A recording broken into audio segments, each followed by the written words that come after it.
Welcome to this very special edition of the KAJ Masterclass Live, the show which ensures that you profit from your time spent here with experts, either through their industry insights, information, or simply learning from them. And today we have with us Dr. Lindsay Emmerson, a clinical psychologist who built parenting with psychology from a traditional therapy practice into a thriving online business supporting thousands of parents worldwide. So we learned from her signature 5 C's parenting framework that she says is a complete system that transforms overwhelmed parents into what she calls amazing parents. We'll explore why the brain works against parents under stress, the difference between consequences and punishment, and how to reset your approach even with teenagers. Welcome to the show, Dr. Lindsay. Oh, thanks so much for having me here, AJ. It's a pleasure to be here. You're welcome. Welcome to the show. Welcome to India in this online form, Dr. Lindsay. And I'm sure not just in India, but a lot of parents across the globe will benefit from what we are going to talk right now. We'll talk about parenting, we'll talk about psychology, and we'll talk about breaking reactive patterns. And before that, let's talk a bit about your journey, your background, so that the audience knows who they are listening to. Oh, sure. So I am a clinical psychologist and a mom of four. So I have this unique combination of a background in really research backed treatment for psychological conditions and a focus on looking at the research and actually taking data into consideration combined with my real world experience as a mom in the trenches. Four kids is a lot. And I actually stayed home with them for a number of years. So I've really done it all. So when I work with parents, I understand all the different perspectives. I understand the reality of parenting. And then I really work to empower parents to think of parenting as a learned skill, not just a set of inborn personality traits, and really something that you can learn psychology backed strategies to help you then feel more confident and capable in your parenting. Absolutely, Dr. Lindsay. So, what is the problem? Where is the problem? Is it that children are troublesome, or is it parents are not skilled enough? Where is the problem? Well, I would say it lies somewhere in the middle. So children are challenging. Parenting is a challenge. Parenting is an established stressor that even the U.S. Surgeon General has declared a major stressor. So it should be taken seriously as a challenge for parents, but not an insurmountable challenge. I mean, people have been parenting forever, right? And it's very possible, but it doesn't have to be as stressful as many people feel it just innately has to be. And that comes from a mindset shift into really thinking of parenting as a job that you need training in. So if you want to become a lawyer, you go to law school. Or even if you just want to learn how to drive a car, you have to take driver's education and pass tests. And there's a whole sequence of learning. And if we shift our mindset to thinking of parenting in this way, this is a job. This is something I want to excel at. I'm going to learn some skills, learn some strategies, and that's going to make my job so much easier. And I'm going to be so much better at it. I'm really going to be raising a kid in a way that I feel is going to put them on the right trajectory. And I'm going to feel really great about what the person they're becoming. Absolutely, absolutely. So you talk about, that the problem is that many a times a lot of parents start thinking that it's all should be known instinctively, and that it is actually not. Parenting is a learned skill. How would you like to tell people who think that it should be instinctive, because as a parent you have prepared for this thing, to for a long time, and and then you come to know that it is a skill that needs to come in. How should one calibrate it both? Then they will think, I don't have instinct, it's all a trained learning skill. Or is it all about, it's all about the all the things included? How should one understand it? Sometimes, parents can feel a bit guilty about all this. Why is it not coming to me instinctively? It should be Mhm. there. Yeah, and one thing, especially here in the United States, with a lot of parents that I work with, when they come in with that guilt and say, I don't know why I'm not gonna be good at this, like I feel like I should be better at this just naturally. So, especially here, what I can talk to people about is how our upbringing has changed in a way that doesn't nurture us to become amazing parents. And so, a lot of the parents that I work with in the US, it's going to be different worldwide for sure. But the parents I tend to work with in the US are saying, they weren't raised in big families. They didn't get experience being an older sibling. They didn't have their aunts and uncles and grandparents living in the same house with them. They really had very limited exposure to different parenting styles. You kind of get what your parent did, and that's it. And maybe you observe a friend's parent doing something differently, but your daily experience is just what you've been exposed to. And not all of our parents did an amazing job. And that's part of that is just a sign of the times. You know, there were different parenting fads when we were raised or when they were raised. And we're not going back and blaming any parents for what they did. We're recognizing that some of the strategies that our parents used with us perhaps were not the most effective for raising emotionally healthy and happy and capable adults. And so part of it is recognizing, well, how was I raised? Do I want to replicate that? And if not, what do I want to change about the way that I was raised? And how are you supposed to know what to change and how to actually do that in your parenting if you've never been exposed to it? So part of it is just taking that guilt away and saying, you know, it makes sense that you want to be parented different. You want to parent differently than your parents did for you. But it also makes sense that you don't know how to do that because you haven't learned yet. And so let's think of this like taking a college course. Let's take a course in parenting and just become the best parents we can with the information we have, because we're not going back and blaming parents from the past. They had the information they had, and we have different information now. We have decades more psychology research that we can call upon and really try to use those more effective strategies that we now know lead to the best outcomes for kids. Absolutely, Dr. Lindsay. So you talk about the gap between what parents know they should do and what they actually do in the moment. What is that moment and what happens in that moment that they forget about what they have learned? Yeah, so that's a really good question, AJ. So in the moment, parenting can feel stressful, right? It can make you go into that fight or flight state. So it's almost as though that saber-toothed tiger is chasing you and the alarms are going off and your heart races and your muscles tense and you may not respond in a very loving and warm way because you're responding out of this crisis state. So, one thing we do in my coaching practice is really help parents to recognize most of these events that throughout your daily parenting experience are not actual crises. Most of them you have a little time, you can choose choose to respond rather than react. And so it's taking you out of that fight or flight crisis state and saying, hold on, before I even say anything to my child, let me just take a deep breath.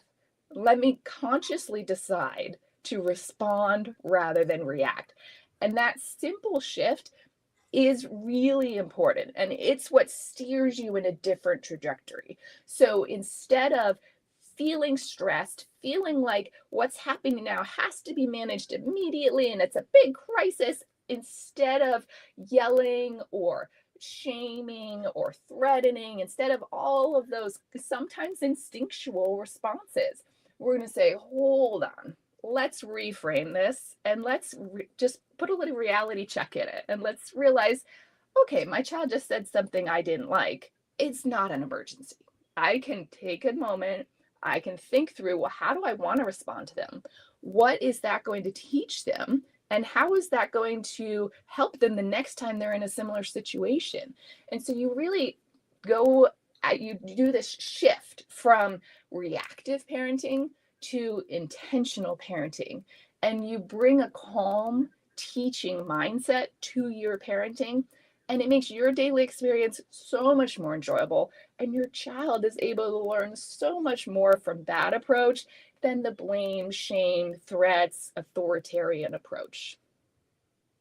Absolutely. Absolutely. So growing up also can be very stressful. I don't know. for children, how does it work? Who is under more stress? Is it the parents or is it the children who are also trying to understand the world in their own way at that point in time? And you say, because of the stress, parents can react in a very different manner than they would want to. Do children also react in a different manner that they would generally do if things were very cool? Help us understand from the stress part how it impacts the moment, how it impacts both the parent side as well as the children's side. Yeah, that's really insightful. So kids are also undergoing stress. It's a very different kind, but kids are learning new things every day. They're just bombarded with information and choices and new experiences, and that is its own level of stress. And so for kids, one of the biggest complaints that parents have is the meltdowns and the tantrums, right? And really you can conceptualize that as a stress response. And so they're being bombarded with these sensations, these feelings, these thoughts, all these new experiences, and it can become overwhelming, and they don't yet have the brain capacity, specifically the frontal lobe of their brain, which does these executive functions like sequencing and logical reasoning and abstract reasoning. Those just aren't on board yet. And so when you're talking about younger kids, especially prior to age 7, we have to look at them as underdeveloped just neurologically, because they are. So we have to look at them as having these big emotions that they don't know what to do with yet. And so it becomes overwhelming. Maybe it's that your sandwich wasn't prepared the way you wanted, or maybe that mom sliced your apple when you didn't want it sliced. And these are small things in adults' lives, but for a child, that can be that stressor that triggers that emotional overreaction that their brain doesn't yet know how to handle. And that's when you see the more extreme behaviors of tantrums and meltdowns. And so when parents understand what stressors affect their child and how that leads to this emotional overreaction, parents can become so much more empathetic and develop a lot more patience towards their child. And they can also learn to sort of predict some of these things and do something as simple as asking, hey, how do you want this apple today? Should we slice it or do you want it whole? And when you start to understand the things that do trigger your child to have these big emotional reactions, you can take stress out of their day and you can take stress out of your day, because then you're not dealing with the full reactions. You've gotten proactive and you're promoting better behavior and helping both of you out in exchange. So it's really a beautiful cyclical reaction. Absolutely. Absolutely, Dr. Lindsay. So let's bring in the 5 C's framework here so that people can understand it better. Help us understand the 5 C's framework, as well as, you talk about understanding about psychology. Means there is so much to learn about psychology. Do parents have to really employ psychology, with their children? Help us understand from a common person's perspective. Mhm. Yeah, no, I'm glad you asked, because sometimes people do hear me use terms like psychology backed and think, whoa, this is way too advanced for me. But I'm not talking about things that I learned in my PhD program. I'm talking about basic stuff. So I took my first psychology class in 12th grade in high school. And really everything I teach parents comes from that level of psychology. So we're talking intro psych. If anybody took intro psych or psych 101 in college, that level, but only a few specific foundational psychology principles are very directly tied to parenting. So what I've done is I've looked at just all different fields of psychology, and I'm especially focusing on developmental psychology, but also a lot of learning and behavioral theory, and pulled the ones that are most relevant to parenting. And then I directly applied them to, how does this work in my parenting? How is this knowledge going to really make my day easier and improve my relationship with my child? So we're not talking about the whole expansive field of psychology. Nobody's expected to get a PhD to become a great parent. It's just learning a few fundamental concepts that apply daily to your parenting.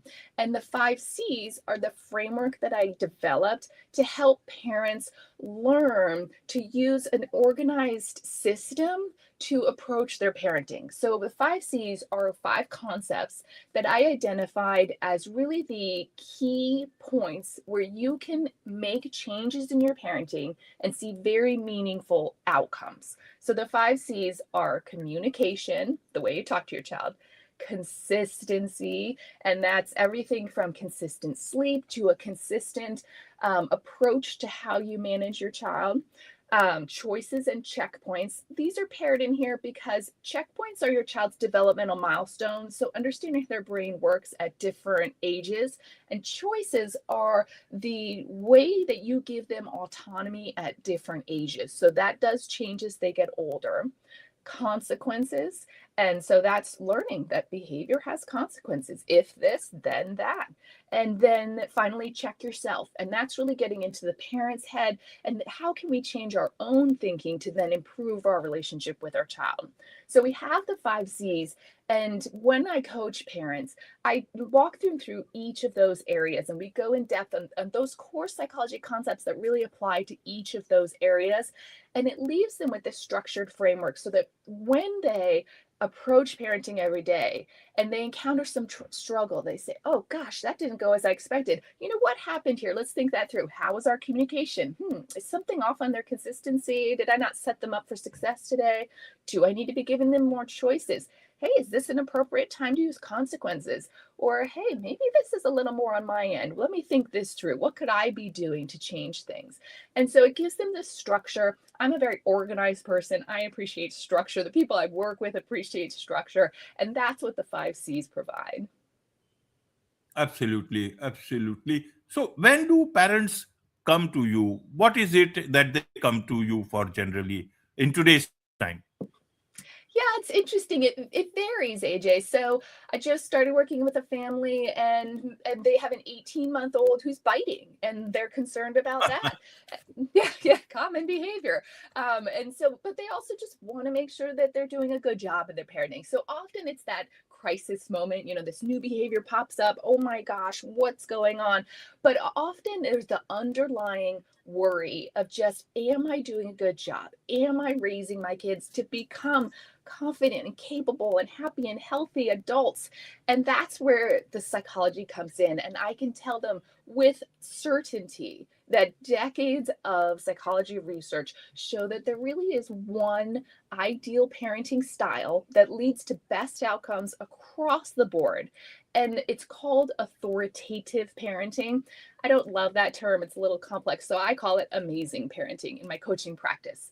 And all that amazing parenting is finding that sweet spot between warmth and structure.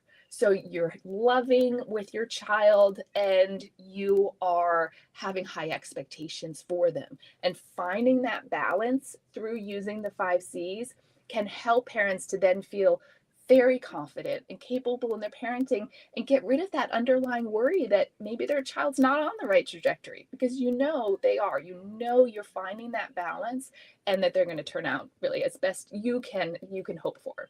Mm-hmm. Absolutely, absolutely, Dr. Lindsay. So we all know about parents that they want a peaceful life, they want to have joyful life. What are the expectations of a child at that particular age from from his or her parent? Yeah, so for younger kids, the expectations are really just to learn and to have fun. Now, at younger ages, we're talking 0 to 5, really learning should be play-based. And so a lot of outdoor time, some socialization, but really in the first few years, it's more parallel play. When you put kids together, it's not till 3, 4, 5 and on that they really start to interact socially. And it's really parents interacting in a pleasant way with their kids and teaching them, not math and science and all that, teaching them how the world works and teaching them to have appropriate behavior. That's our job, is to gently guide them and to not expect them to do it overnight. The goal is by 18, they are having all of the behaviors that you'd like to see in a child. And so you've got time, but it's sort of keeping that trajectory in mind in your daily interactions. Let's enjoy the day today, but let's also remember this is where I need you to get to in X number of years, depending on how old they are. Absolutely. Absolutely. There's so much to learn about amazing parenting, as you call it. And I'm sure a lot of people, a lot of parents would want to connect with you, learn more about you, about your programs, about the 5 C's framework, and much more. What's the best way for them to do so? Oh, thanks. So all my socials are at Dr. Lindsay Emerson, and my website is also drlindsayEmerson.com. Wonderful. With this, it's a wrap on this very special edition of the KJ Masterclass Live. Thank you so much indeed for joining us. It's been a pleasure, AJ.